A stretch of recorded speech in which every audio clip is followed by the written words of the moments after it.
Welcome to BSc Statistics students. In this lesson I discussed fitting of a power curve. Fitting of a power curve in the chapter curve.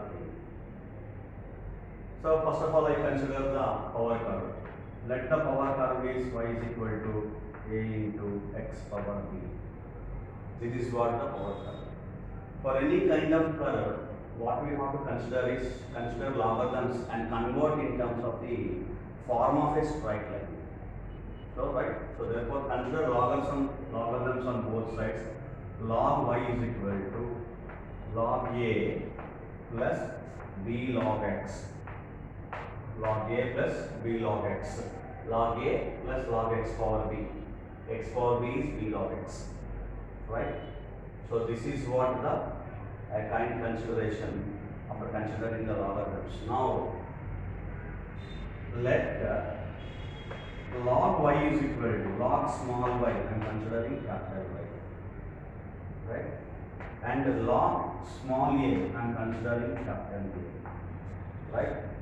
And log x I am considering capital X.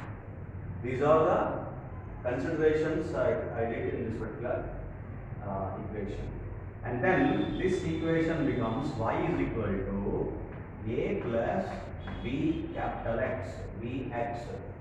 What is this? This is a straight line. This is a straight line. So therefore, by using the principle of least squares, the normal equations becomes.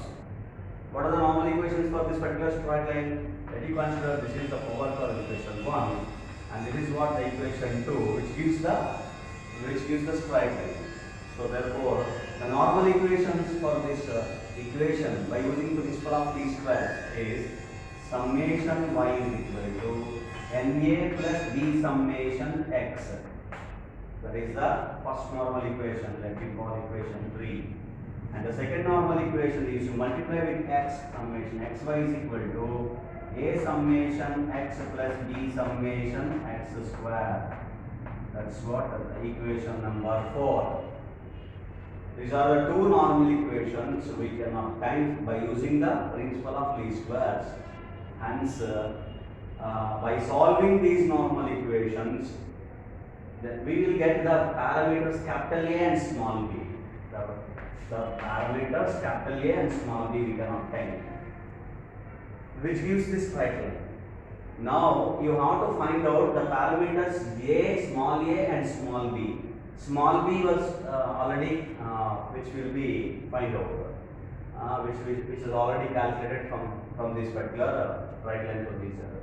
And small a is going to be calculated, and then the small a is going to be calculated by anti-log of capital A, which gives you small a.